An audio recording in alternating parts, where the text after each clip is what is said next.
Ili uwe wa kwanza kupata taarifa zetu, subscribe Moka Media, kisha bonyeza alama ya kengele kuruhusu notifications. Usisahau like, kushare na comment kwa ajili ya taarifa zaidi. Moka Media.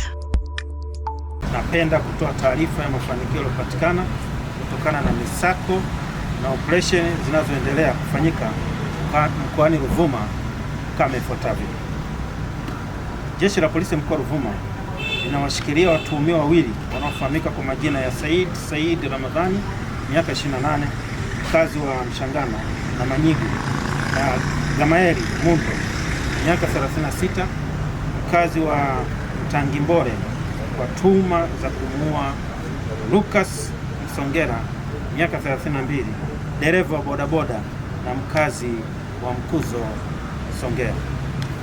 Watuhumiwa hao walitenda kosa hilo tarehe 18 mwezi wa 3 2026 majira ya usiku, baada ya kumteka mwendesha pikipiki huyo na kumpeleka Peramiho na kisha kumshambulia kwa kutumia kitu butu na kusababisha kifo chake. Baada ya kutokea tukio hilo, jeshi la polisi mkoa wa Ruvuma kwa kutumia timu ya wataalamu wa kufuatilia matukio makubwa tulianza kufuatilia kwa haraka, na ilipofika tarehe 27 mwezi wa 3 2026 huko kijiji cha Mtangimbole, kata Mtangimbole, halmashauri ya Madaba, wilaya ya Songea, tulifanikiwa kuwakamata watuhumiwa wote wawili wakiwa wamejificha. Hata hivyo, baada ya ufuatiliaji tumebaini kuwa watuhumiwa hao walikuwa wakijihusisha na matukio mbalimbali ya uhalifu, ikiwa ni pamoja na uvunjaji na wizi wa pikipiki wilaya ya Songea. Upelelezi wa tukio hilo unaendelea na mara baada ya kukamilika, watuhumiwa watafikishwa mahakamani kwa hatua zaidi za kisheria.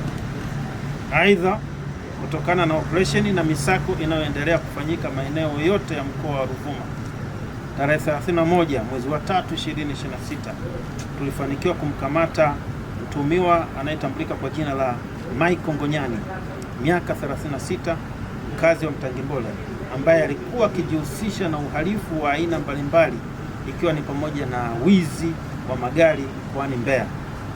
Na baada ya kupekuliwa mahali alipokuwa akiishi, alikutwa akiwa na vitu mbalimbali vidhaniwavyo kuwa ni vya wizi kama ifuatavyo.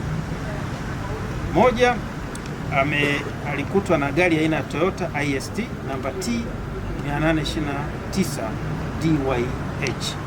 Pili, amekutwa na leseni 4 za udereva zenye majina ya watu tofauti tofauti.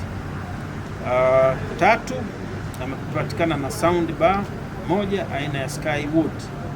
4, amepatikana na television 2, ya moja ya inchi 65 na nyingine ni ya inchi 55.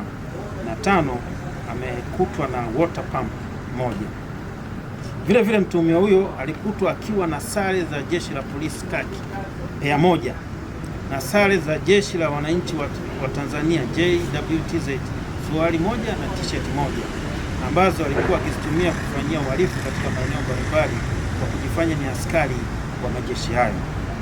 Upelelezi zaidi unaendelea kujua namna mtuhumiwa huyo alivyozipata sare hizo. Mtuhumiwa atachukuliwa hatua za stahiki za kisheria na kufikishwa mahakamani.